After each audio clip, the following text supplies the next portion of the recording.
Hello, this is Tom from Composite Designs, and today we're going to talk about one of our new products, and this is a pile of used tires. Now this is O-scale, but we also have them available in our N-scale, our HO-scale, S-scale, and O-scale. So today, painting and finishing them are all the same. The only difference is removing them. We're going to do O-scale. Is removing them, and even that is the same. It just, the bigger the scale, there's more attachment points is really what it is. And the larger the scale, it can be a little bit more difficult because you have to get farther down in here. With the O-scale, you might need to break a little bit of this plate off as you cut it off. But that's the only tricky part. So we're going to go ahead and I'm going to show you right from the get-go. We're going to do it in O-scale, but the process of painting and finishing them are all the same. So let's go ahead start by removing them from the support structure. I tend to at least get the outer parts with the snips.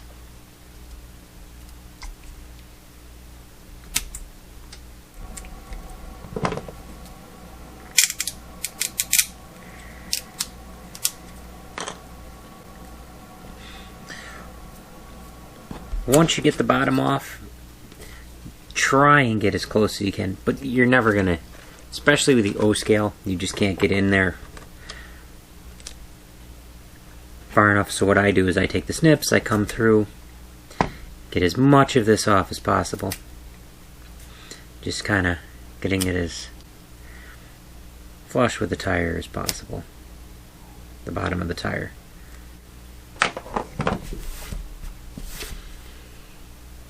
Once you get as much of it off as you can, take a piece of sandpaper on a flat surface and rub it over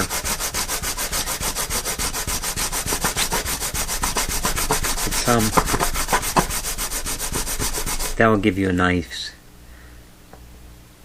flat surface, and you'll start to see it come into where it will sit flat.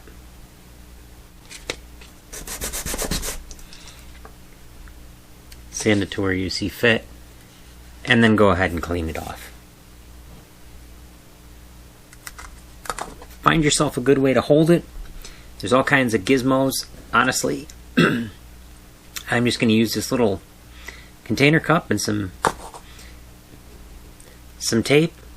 There's all kinds of gizmos. A lot of times I'll use pieces of wood. Whatever. The goal is you need to be able to hold it, and you need to be able to maneuver it a little so you can see it. Those are the two goals you need. I'm going to use a black paint and a gray paint and a paint palette. Now if you look at tires, particularly used ones, they're a little more gray and they have a chalky look to them. So this is going to be, it's going to take 2 steps to do this. First step is going to be to go ahead and paint it. So what I'm going to do is I'm going to get some black and I'm going to get some gray. All tires are not the same either. So our goal is going to be to take some black paint, grab it out of here, put it in here, grab a little bit of gray, a little more black. And each time we paint a tire, we're just going to grab a little black, a little gray, so they're not the same. And that is the plan, for it not to be the same for each tire.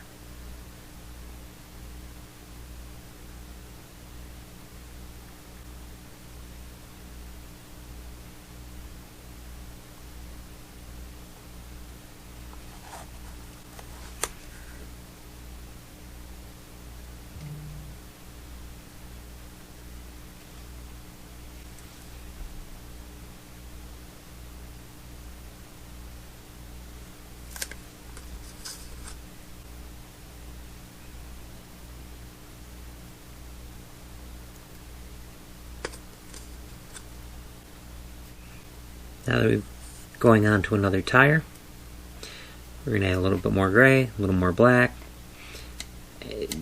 Proportions aren't critical. The goal is to have it just a little different. It can be close. Honestly, it probably should be close. We're just going for just enough difference. And we're going to even make it more different in the next step. So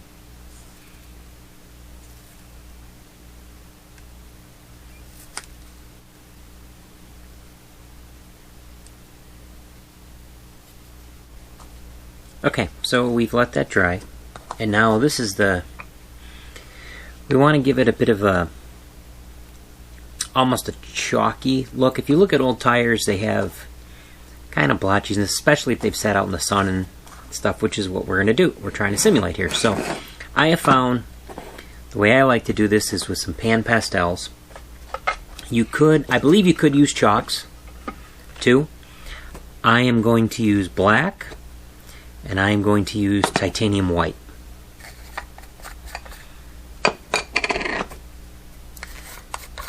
Now, if you're not familiar with a pan pastel, it's similar to a chalk, only it's got a little bit more of a binder to it.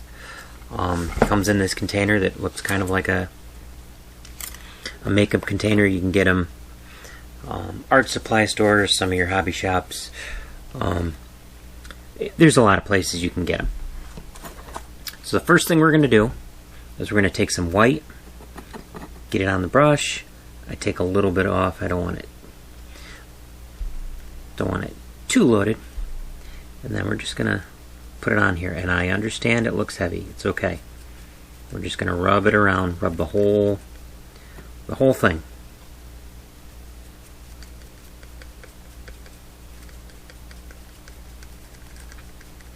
Some places will be heavy, some places won't.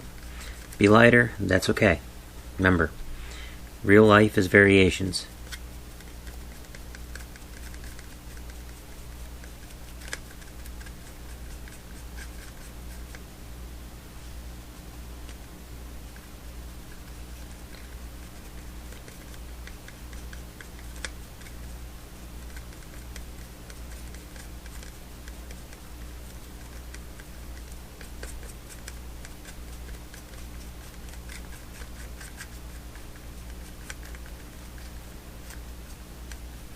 Make sure you get the sides down in the crevices.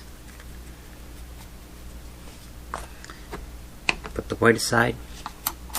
Now we're going to take the black, do the same thing.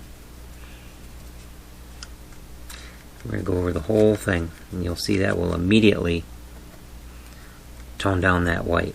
It also gives it that chalky look and rubbery look.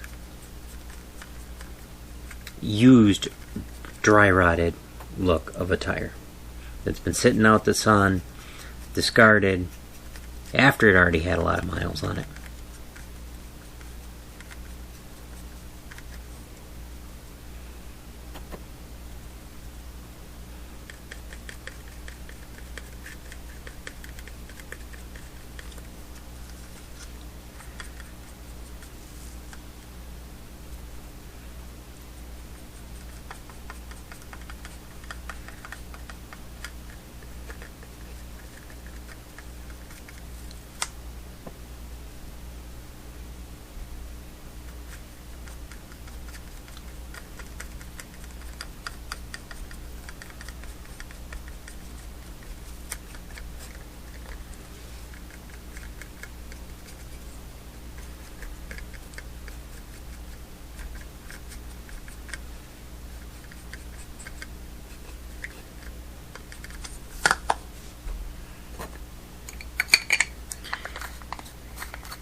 And that's it. Now, when you go and plant these on their layout, you might want to add some browns.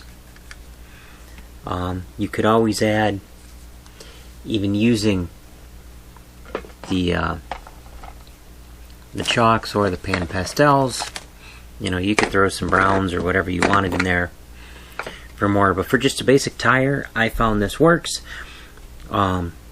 When I go to put this in the layout, I would probably put some weeds growing up through it and stuff like that to go with the surrounding scenery. That's something you're going to have to make a decision on based upon where you plant it. But that's it. The key to it is to use different tones. That's why I said use a palette take some a black and a gray. You don't want it truly black, you want it a real dark gray. Vary it up, grabbing the two, mixing it as you go, so that keeps you from having one distinct color.